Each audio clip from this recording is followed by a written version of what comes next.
Allez, on se retrouve autour de la table. Alors, ce qui est bien, c'est que on arrive. C'est très long. Je pense qu'on a pris de très mauvaises habitudes lors du dernier live, C'est-à-dire c'est-à-dire qu'on profite de nos pauses. Mais genre un petit peu trop bien. Ah oui. Mais en même temps, c'est l'occasion déjà de faire un pré-débrief. Je rallongerai le jingle de 10 minutes. Ouais, non, ça fera peut-être pas de mal. Ça va être horrible pour les gens. Non, mais la bonne nouvelle, c'est que vous êtes toujours là, et ça, c'est l'essentiel, puisque bah, c'est le moment où c'est toi. Bonsoir. Et comment on te découvre? On te découvre à travers quelques objets qui sont dans la 2 watts. Mais qu'est-ce que La 2 watts à tes pieds. C'est vrai qu'il y a une Bewat. Je la mets sur la table. Tu peux la mettre sur la table, Ouais, exactement, écoute. puisque donc nous ne la voyons pas. Nous ne savons pas quoi il y a dedans. À peu de choses près, puisque bon, t'as balancé 2-3 petits trucs, mais c'est pas grave, c'est pas important, parce que l'important, justement, c'est ce que racontent ces objets. Exactement, je m'en doutais. Est-ce que tu es prêt? Est-ce que tu es chaud? Tu les sors dans l'ordre que tu veux, c'est toi qui choisis. Je vais faire un peu au feeling, un petit motus. On verra un peu comment ça fait. Je regarde un objet là, déjà, il y a Oh Game Boy Advance SP. Alors, c'est pas celle de mon enfance, parce que moi, j'avais la Tribal. Elle est là. Ah, j'avais la Tribal. Alors, GBASP, et je vais te laisser en causer. En causer, bah déjà, on m'avait prêté une Game Boy Advance, mais les classiques là, à batterie, et j'avais découvert Pokémon dessus, et du coup j'étais très content, et du coup j'ai tanné mes parents pour avoir une Game Boy. Et c'était à la sortie de la DS. Oui, bon, ça va, donc il y avait peut-être moyen de... Mais du coup, le truc, c'est que on m'a vraiment posé le choix entre tu veux une Game Boy ou la DS, et moi j'étais là, non, moi je veux la Game Boy. La DS, j'en ai rien à foutre. Mais c'est super. Et c'était assez drôle du coup, parce qu'après je m'en suis mordu les doigts quand j'ai vu qu'il y avait plein de super jeux sur DS, et que du coup moi j'étais un peu bloqué avec ma Game Boy. Enfin, t'étais bloqué. Bloqué, oui et non. Mais c'est vrai que... tu pourras regarder le jeu dedans. Je veux pas que je le regarde. En fait, je l'ai vu, je sais ce que c'est. Ah oui. Je sais ce que c'est, et c'est trop bien. Le jeu, c'était mon premier Zelda, parce que je suis très fan de toute la licence Zelda aussi, vraiment très chouette. J'adore l'univers. Je me suis intéressé à la chronologie, c'est un foin. C'est un enfer. Je sais pas si on voit. Non, ouais. Comment qu'il s'appelle ce Zelda? Il s'appelle Minish Cap. Minish Cap, il est trop mimi ce jeu, il est super sublime. Cool, où tu transformes du coup en Minish, donc une espèce de, comment dire, comment de la forêt, les Borrowers, là, les petits... Arieti, là, le petit peuple, les machins. Oui, les petits, putain, Arieti est le peuple de... Ah merde, c'est pas le peuple du vent ou le peuple de la forêt, je sais plus. Mais un truc comme ça où t'as ces petits personnages un petit peu lutins, esprit de la forêt, exactement, ouais. Et du coup, non, vraiment chouette, avec vraiment un système de double map où vraiment tu passais dans un tronc magique et tu te transformais en tout petit, et tu évoluais dans les maps que t'avais fait à taille réelle. Et vraiment chouette. Vraiment chouette. Tout le monde ramène sa Game Boy maintenant, qui a le manque cruel d'originalité, mais effectivement... C'est parce qu'il y a des souvenirs en commun. La Game Boy, c'est une très bonne console dans le sens où elle a marqué sa génération. Alors, c'est vrai que c'est génial. Alors bon, il y a l'aspect portatif, c'est quand même vachement plus pratique de ramener une Game Boy que de ramener sa borne d'arcade. J'ai ramené ma borne d'arcade. De ramener sa borne d'arcade.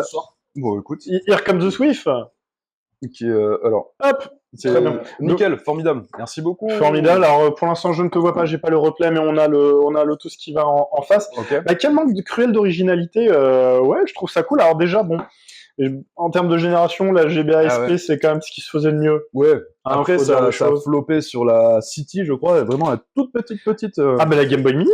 La Game Boy la micro. La micro.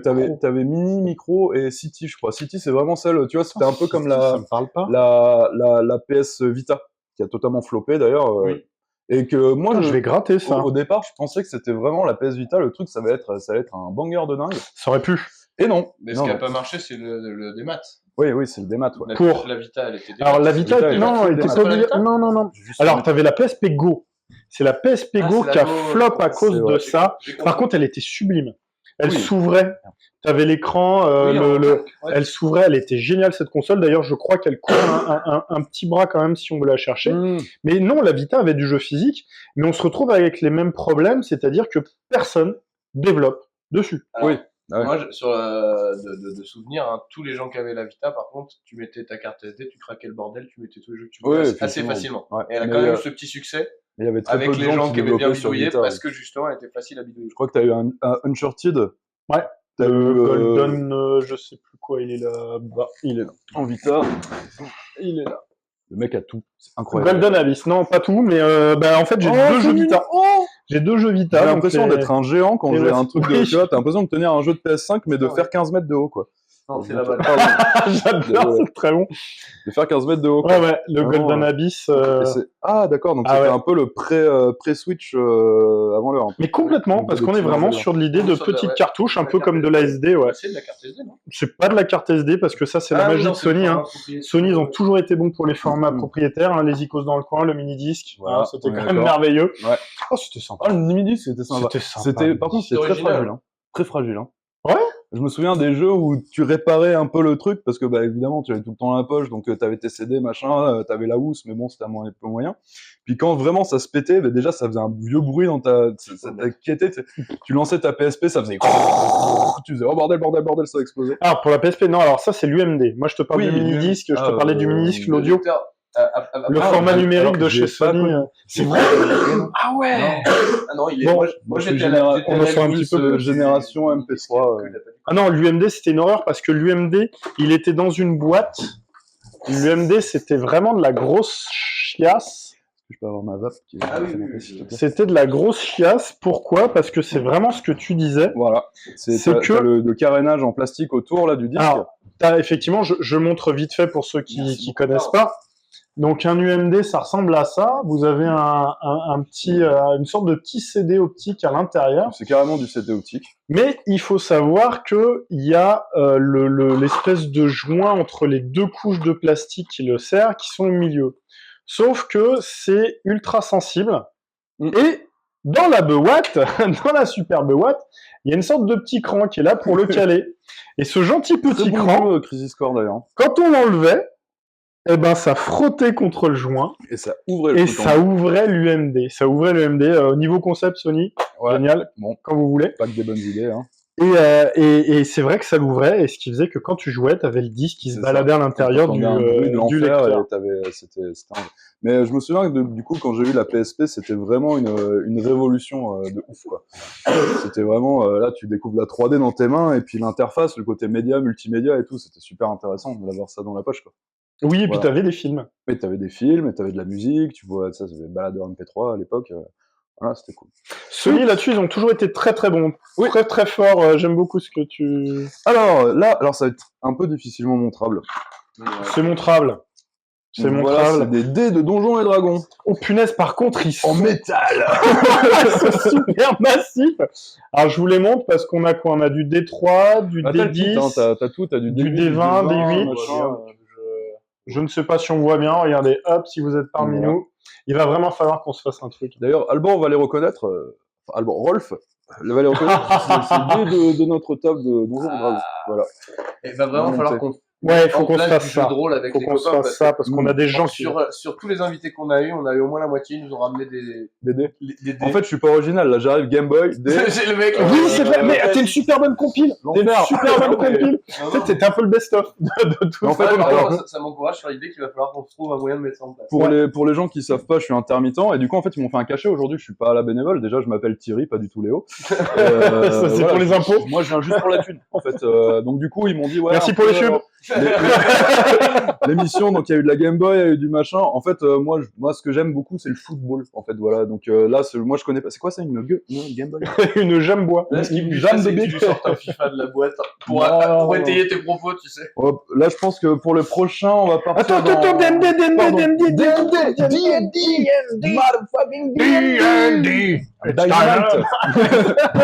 D&D, comment dire, à l'époque, moi, frère, j'ai commencé Donjons et Dragons très tard dans ma vie. C'était autour de mes... il y a 3 semaines. Ouais, je traînais sur ma table, je me suis dit, bien, allez hop.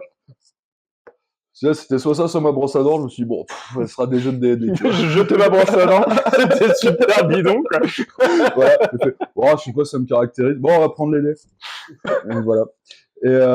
Et du coup, D&D, ouais, j'ai fait pas mal de tables.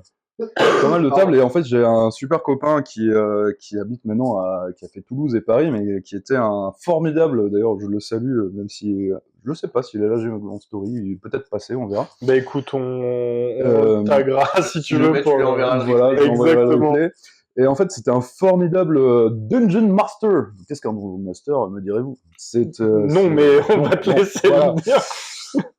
c'est une personne qui guide l'aventure, du coup, il joue tout, tu sais, ça me fait penser à une musique à la con, tu sais, dans le feu des arbres, dans le cri des oiseaux, dans le tonnerre c'est un truc à la con, bref. Oui, ça me dit grave. Ça, j'ai pas. Mais c'est pas le machin, là Peut-être. Ah ouais, je crois que c'était une vraie musique, bon, fausse ref. Non, mais ou alors c'est que le Palmacho fait un truc dans le style qui m'a fait marrer. Et du coup, évidemment, donc le maître de jeu joue tout ce qui n'est pas le joueur. Donc je ne sais toujours pas qui est Chub Simoon, mais c'est une amie à moi.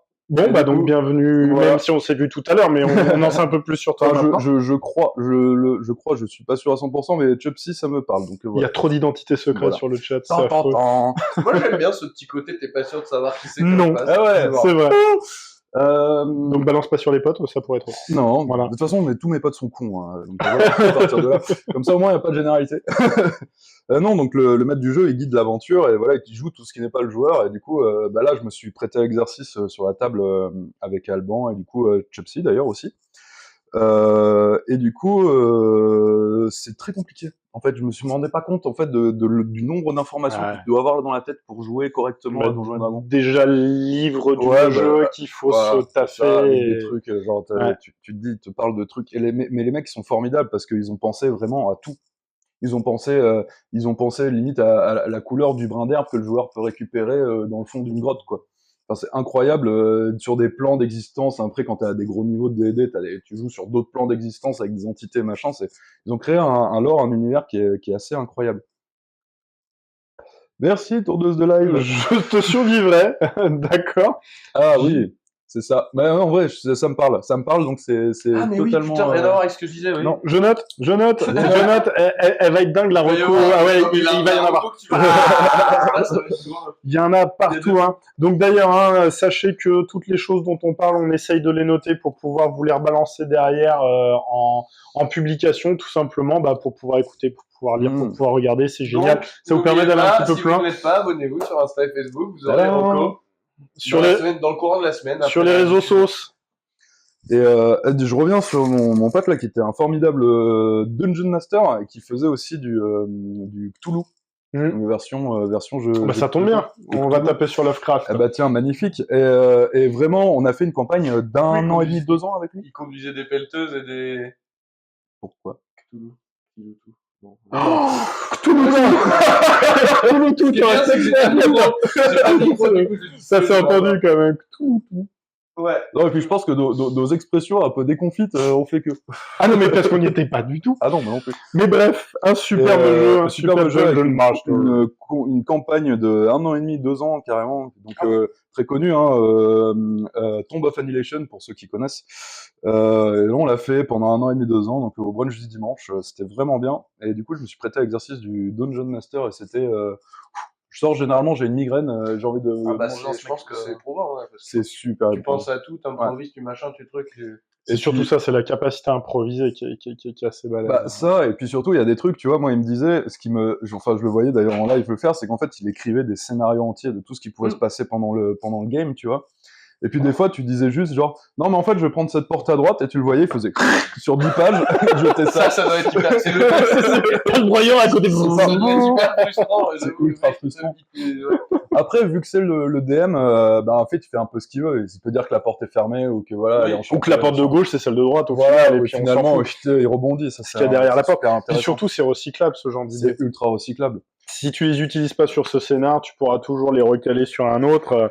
Après, ça, moi, je trouve ça toujours assez hallucinant de travailler sur des scénars qui sont déjà préconstruits, sur lesquels tu as déjà une forme de narration, une direction. Alors, bien évidemment, c'est pas pour dénigrer, au contraire, le travail du jeu, parce que lui, derrière, doit être capable de, alors, soit te refoutre sur les rails, ou soit être capable de te donner l'impression que tu as eu pas mal de liberté, et au final, hop, là, il t'a ramené là où il fallait. C'est de la liberté officielle, tu vois.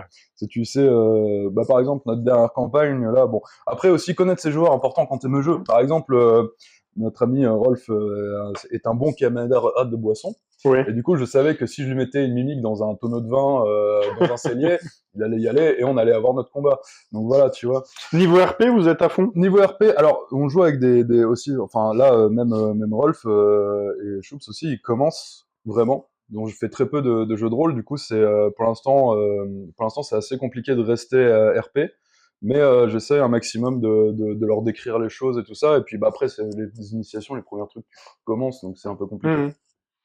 Enfin, c'est un peu compliqué. Non, en vrai, ça se passe très bien. Il y a pas de souci là-dessus, mais ouais, on n'est pas avec des joueurs super aguerris qui vont te prendre les voix des personnages et puis qui vont être à fond et qui vont savoir aller chercher parce que l'expérience dans une pièce, savoir trouver où quel objet, machin, ou gratter, ou trouver les logiques de jeu. Mais les joueurs aguerris en Creuse. Les joueurs aguerris en Creuse. Ouais. Ah, parce que c'est là qu'il y a la plus grosse communauté d'ailleurs. D'ailleurs, est-ce que tu sais que Donjons et Dragons a été écrit en Creuse? Et Dragon? Ouais, et Dragon.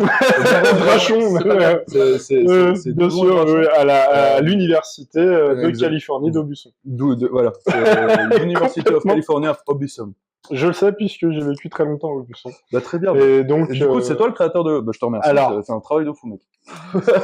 C'est mon oncle. Il y a un jeu Donjons et Dragons qui existe en jeu vidéo. Alors, il y a beaucoup de jeux vidéo qui ont été adaptés. Bah, tu regardes Baldur's Gate, par exemple. Alors, je réponds, à Oliva, qui nous demande, plus ou moins s'il y a eu des jeux. Disons qu'en soi, c'était pas forcément des jeux qui étaient estampillé vraiment Donjons et Dragons. Baldur's Gate, c'est Donjons et Dragons. Mais c'est des jeux Donjons et Dragons, et tu as tout ce qui est les Royaumes oubliés. Forgotten Realms, ça en fait partie. Il y a d'autres choses que j'ai pas forcément sur la tête, dans la tête. Mais donc, BioWare, historiquement, a travaillé énormément sur Donjons et Dragons pour créer leurs propres univers. Donc, même limite, Dragon Age est issu un petit peu de ces univers-là. Et si on veut même aller un petit peu plus loin que ça, les jeux textuels de l'époque ça a commencé comme ça. Voilà, dans les années 70-80, c'était inspiré du travail que Donjons et Dragons avait fait. Et je me permets de rajouter aussi le film. Je me permets de rajouter aussi les jeux Divinity 1 et 2. Qui sont incroyables aussi, qui sont un peu dans la même vibe que du coup Baldur's Gate 3. Pourquoi? Je ne sais pas. Parce que c'est le même studio. Oh mon dieu! La révélation! Mais comment c'est bien fait? L'Ariane Studio crash? Non, ça freeze. Ça freeze? Oh, nous n'avons plus de co. Mince. Nous avons re de la co. On a re de la co? On a re de la co. Alors, Swift a peut-être reçu un message. Excusez-moi, oui, alors petit crash, exactement. Oui, on est de retour. Merci. Alors, petite question quand même. Est-ce que... Où est Bandicoot? C'est ça. Où est Bandicoot? Il est là. Là. Il est là. Non, alors, savoir, rebonsoir Paris. Bonsoir Paris. Bonsoir. On est bon, on est de retour. Petite question, sur quoi on s'est arrêté, puisque je ne sais pas ce que vous avez eu. Non, mais... Ah oui, pardon. On parlait de Donjon, tu parlais de Divinity, on parlait de l'Ariane Studio. C'est des Belges. L'Ariane Studio, c'est des Belges. Et ils ont une culture d'entreprise qui est complètement dingue. Je crois qu'on a passé beaucoup de temps sur Donjons et Dragons. Il va peut-être falloir qu'on passe sur le next object. On va changer. Donc là, on n'est plus du tout dans le jeu vidéo. On va repartir sur autre chose, sur mon autre passion, n'est-ce pas? Et c'est comme ça qu'on s'est rencontrés. Tiercé Magazine. Pas du tout. Alors c'est le maraîchage en Lozère. Toujours, et encore. Le maraîchage en Lozère, donc voilà, permaculture, tout ça, culture sur but, super intéressant, vaste sujet. J'ai ramené des CD de musique, parce que je suis assez attaché au support CD. Donc j'ai ramené vraiment mes deux coups de cœur. J'ai pas trouvé le bon album des Red Hot que je voulais. C'était lequel, le bon?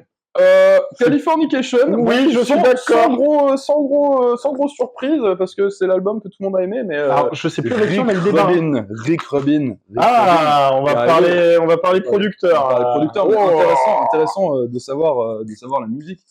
Donc d'abord Dire Straits, donc le live. Oui, pardon, parce que j'ai montré aussi.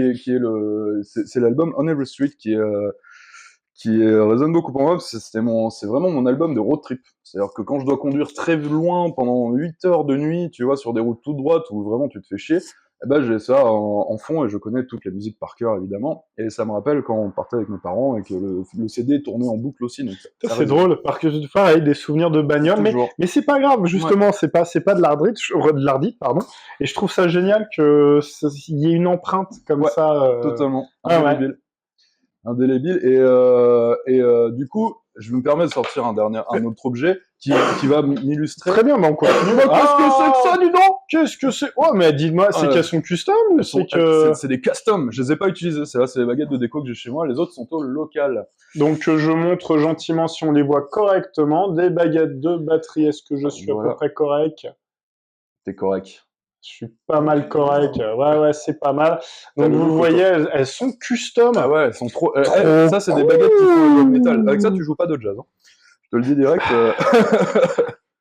C'est Wolverine.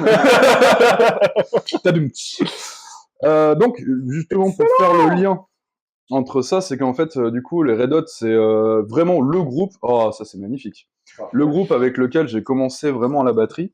Et Chad Smith, mon dieu vivant, de toute façon. Chad Smith voilà. Chad Smith, il se lève le matin, il a 5 batteurs devant lui, il les mange, et ensuite il va prendre son petit dash, tu vois.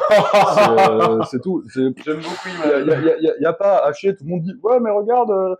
J'adore prendre cette voix pour dénigrer quand je parle de quelqu'un qui... Ouais, c'est marrant parce que tu ressembles pas à Chad Smith. Non, pas du tout. Cette voix-là. Ni à Will Ferrell, d'ailleurs. Will Ferrell. Tu vas balancer l'anecdote? Bah non, tu me l'as raconté, donc vas-y. C'est moi qui t'ai raconté ça? Ouais, totalement. On en a parlé la dernière fois quand on s'est croisés au bar. Ou alors c'est qui m'en a parlé? C'était quoi? C'est Saturday Night Live? Ouais. Ils font c'est que Will Ferrell, donc acteur de cinéma, ressemble quand même vachement à Chad Smith. Comme 2 gouttes d'eau avec l'âge. Hein. Et il semblerait qu'il soit, enfin voilà, que ce soit pas la première fois qu'il se fasse appeler l'autre. Et ils se sont fait une battle de batterie. Et Will Ferrell a un bon niveau de batterie. Je pense qu'il a dû bien taffer quand même pour pouvoir faire l'émission. Je pense qu'ils ont aussi des coachs. Hein. À mon avis, le mec, il s'est enfermé 2 semaines devant une batterie et puis il a fait que ça, quoi. Mais alors, ça se trouve, il fait ça depuis l'enfance, on n'en sait rien. Alors, est-ce que justement, c'est cette émission, parce que alors, je suis pas forcément non plus très au fait des talk shows américains, où t'as le groupe, enfin, t'as The Roots, qui est à côté, c'est le groupe qui illustre, le band avec Questlove, qui est à la batterie. Alors, est-ce que quelque part, c'est lui qui l'a coaché? Alors, c'est quand même un super coach parce qu'il joue quand même formidablement bien. Ah ouais. Et ça résonne la batterie parce que j'en fais depuis CE2, donc voilà. Oh. Parce qu'à l'époque, mes parents voulaient que je fasse du sport, mais moi, le sport j'aime bien, mais vite fait. Mes parents étaient très sportifs et du coup, je leur ai dit foutez-moi la paix, moi de toute façon je vais faire de la batterie. Et comme ils savaient pas jouer de musique, j'ai pas un parent qui est musicien, bah du coup moi ils me foutaient la paix et du coup en fait ça m'a plu, et j'ai continué depuis super longtemps la batterie. Parents pas forcément musique, mais quand même d'ailleurs straight. Quand même d'ailleurs straight, mais pas musicien. D'accord. Musique mais pas musicien. Et donc ouais les Red Hot, incroyable. Genre l'album aussi merde. Comment il s'appelle cet album où il y a Dozed dessus? Aïe, qui est là incroyable, je t'aiderais pas parce qu'il y avait quoi? Il y avait Stadium Arcadium, il y a Mother's Milk que tu nous as ramené. Ouais. Donc Californication, j'en ai 3, c'est déjà pas mal. Non, t'as oublié le meilleur. Ah bah, non, j'ai dit que j'en avais 3. J'ai pas dit que j'avais les bons. Alors j'adore, j'ai un amour fou pour c'est pas One Hot Minute aussi? Non, mon album des Red Hot coup de cœur, c'est Bloodsugar Sex Magic. C'est celui avec les langues, ils sont sur les coins, effectivement. Qui est incroyablement technique et funky à jouer, qui est magnifique. Je suis venu m'asseoir pour une fois, mais depuis tout à l'heure, Désolé. Oui, c'est pas du tout les rêves. Et non, celui-là, c'est vraiment l'album. One Hot Minute d'ailleurs. Et donc, Bloodsugar Sex, c'est vraiment l'album qui te prend. C'est ultra funky, c'est ultra rock, c'est sa balance. Chad Smith, il est en feu dessus. Flea, on n'en parle pas, un des meilleurs bassistes du monde. Voilà. Mon rêve en tant que batteur de jouer avec un bassiste comme Flea d'ailleurs. Mais bon. Un mec qui saute partout et qui rebondit contre les murs. Et moi je serais là en mode ah trop bien, trop cool. Et qui joue la Zicat à l'air. Ouais, et qui joue la Zicat à l'air. D'ailleurs, super reportage sur Woodstock 99. Oui, c'est là que je l'ai appris. Ouais. Incroyable. À voir. Et ça a résonné aussi avec parce que bon, je suis technicien dans le spectacle. Voilà. Donc je monte des. Pour l'instant, aucun lien, fils unique. Non. Y a-t-il le 5e objet? Eh ben, alors, il a pas de lien. Et du coup, c'est faux. Non, il a pas de lien. Tu m'as promis un mousqueton. Ah non, j'ai changé. Tu m'as dit. Bien joué. Donc on va finir. Donc je suis technicien de spectacle et en fait ce reportage parle justement d'un enfer de production parce que bah du coup c'était d'abord que la thune. Et du coup, en fait, ils ont juste garé des milliers de gosses sur un parking en pleine chaleur avec des bouteilles d'eau à 10 balles. Avec les sanitaires qui géraient pas, avec énormément de drogue, avec énormément d'alcool et tout ça. Donc évidemment, c'est parti en live, comme on peut se le dire. Et du coup, moi, quand je voyais justement, parce que j'ai fait des gros festivals aussi, c'est mon métier, quand tu vois le peuple là, tu te dis mais c'est fou à quel point ça peut partir en 3 secondes quoi. En fait, la sécurité d'un concert, c'est totalement illusoire. Si tu mets 3 vigiles ou 4 vigiles, même si les mecs c'est des Golgoths de ouf, Il suffit que, genre, je sais pas, au concert de Claude François, il y ait 40 mamies avec leur déambulateur qui disent on va pousser, on va monter sur scène. Eh ben, elles montent sur scène. Au niveau crowd control, c'est peut-être plus simple. J'ai travaillé pour Patrick Bruel. Ouais. Alors, comment te dire que c'est chaud, hein. Parce que là, c'est les culottes sur scène, c'est Patrick. Voilà. Et ouais, du coup, j'ai adoré ce reportage-là pour voir en fait à quel point en fait, vraiment oui, là en fait, ils pouvaient s'en prendre quand même. Ils ont pris les gens pour les cons. Et les gens ont dit, on nous prend pour des cons, on va détruire le truc. Point. T'as voulu jouer, t'as perdu. Oui, puis ils faisaient payer la flotte. Je crois que t'avais pas d'eau courante et ils faisaient payer les bouteilles d'eau. T'avais la flotte, mais le truc c'est qu'ils avaient tellement sous-estimé le truc qu'en fait, au bout d'un moment, les mecs ont commencé à péter les canalisations pour récupérer de la flotte. Sauf qu'en fait, le truc, c'est que les canalisations, elles alimentaient aussi les sanitaires, qui débordaient parce que c'était dégueulasse. Ouais. Donc, du coup, t'as t'as dysenterie. T'as les selles des gens. Oh. Les selles des gens qui sont retrouvés dans les canalisations, et du coup, les gens buvaient de l'eau au caca. Génial. Et du coup, dysenterie, maladie de peau, tout ça. Enfin, ça a été un enfer. Mais Woodstock. Ouais, enfin Woodstock, pas du tout dans l'esprit. Mais... Pas du tout. Est-ce que t'as vu celui sur le Fire Festival? Oui, incroyable. Voilà, mais ça, après, c'est juste un foutage de gueule encore plus, enfin pas encore plus gros. C'est un foutage de gueule différent, mais incroyable. Voilà. Bon, on va pas développer là-dessus, mais c'est quand même super intéressant. Gratter ce genre de truc, c'est vachement bien. Dernier objet, du coup, si tu veux bien. Oh, toujours.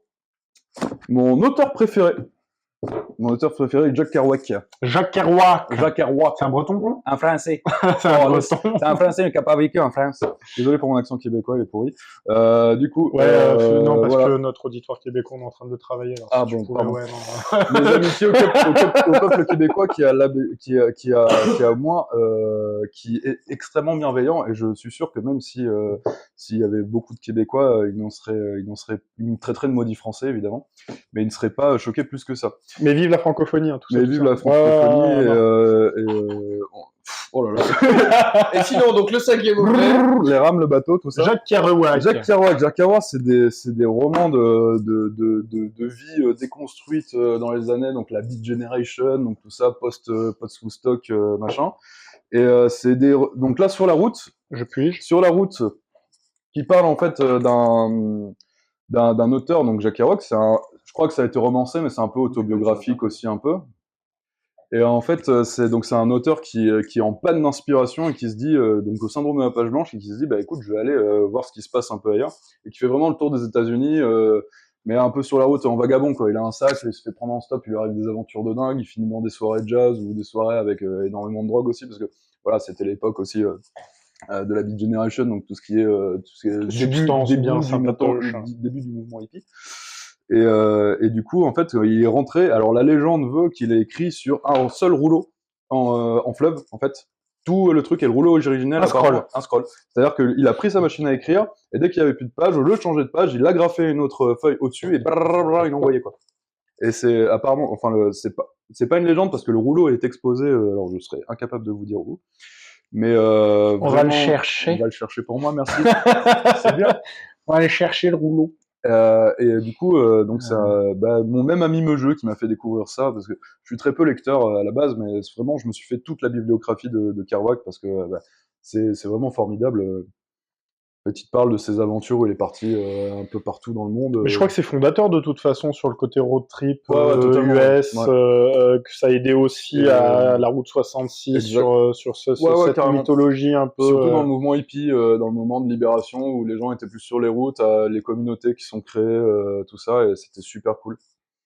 D'ailleurs, il y a une adaptation en film avec Kristen Stewart de ce livre, donc Sur la route de Jack Kerouac, voilà. Et on l'a vu dans des superbes films comme Twilight. Oh, elle a pas fait que ça. Non, je rigole. Mais là, elle joue particulièrement bien dans ce film, et je trouve que le film rend pas mal hommage au bouquin. D'ailleurs, on la découvre sur... Dans votre chaîne, elle vient pas mardi prochain, Kristen Stewart ? On la découvre, alors pas dans ce sens-là. Merde, comment il s'appelle ce film ? Into the Wild. Oui, totalement. Elle est dedans. On est aussi dans cette idée du... Ouais. Elle joue l'une des jeunes femmes qui est dans les caravanes, mais elle est toute jeune, elle est pas toute innocente, mais... abonnez au road movie, Kristen Stewart, et au film de vampire. 36 mètres de long. Ah, ton OSD Live, t'as fait le tour. T'es allé regarder. 36 mètres. Mais ouais, mais t'imagines, le scroll. C'est comme si t'arrachais la reliure et en fait que tu prenais toutes les pages et que tu les mets tout bout à bout. Complètement. Ouais. Et encore, parce que c'était le manuscrit, enfin le tapuscrit, le manuscrit, il n'était pas de cette taille-là. Ouais. Et moi, j'imagine la gueule de l'éditeur quand il a reçu ça. Quand le mec est arrivé en mode yo, qui a posé un espèce de rouleau de feuilles sur le truc, il a fait bah voilà mon manuscrit, démerde-toi mon pote. Et qui a fait putain quand je vais en faire un livre. Et ouais, donc tu vois au niveau de l'écriture, c'est vraiment fluff. Ça a l'air dense. C'est super dense. En fait, c'est assez compliqué de rentrer dedans, mais une fois que tu y es, en fait, c'est tellement toujours dans l'action. Il y a très peu de descriptions. Genre, et là, je me suis retrouvé devant un ruisseau bleu où l'eau coulait clair et quelques saumons parsemés. Là, c'est vraiment, j'ai fait ça, j'étais sur la route. Ensuite, il s'est passé ça, machin est arrivé. C'est tout le temps en mouvement. Et ça, c'est la lecture que j'aime. Bon, bah super, je crois qu'on a fait le tour de plein de choses, de plein d'influences, de plein de trucs qui te correspondent. Ouais. Je pense qu'on a un petit peu fait le tour parce que sinon j'aurais tendance à te demander s'il y avait d'autres objets que tu pouvais nous ramener, genre un mousqueton, tu vois. Mais c'est pas grave. Oh, le piège, il m'en veut. Il m'en veut, ça. Ouais, un petit peu, ouais. Je pensais un petit peu lancer sur le mousqueton, mais c'est pas grave. On s'en fout, c'est pas important. Écoutez, merci de nous avoir suivis jusque-là. De toute façon, on va passer au deuxième jeu parce qu'on sait que vous êtes aussi là pour nous voir jouer comme des billes. Ça ne va pas louper puisqu'on va découvrir ensemble le deuxième jeu. Vous savez déjà ce que c'est, Mario Bros 2. J'ai envie de dire l'original, pas l'original. Est-ce que le Luigi Mousse parce que Mickey... Non, c'est le Mario Bros parce que Mickey Mousse. Oui, mais je voulais pas le faire. Mickey Mouse parce que Mario Bros. Exactement. Mais après, l'œuf ou la poule. De qualité. Voilà. Sur toutes ces questions ultra existentielles, on va passer au deuxième jeu, autour sur le canapé, dans à peu près dernier doigt maintenant.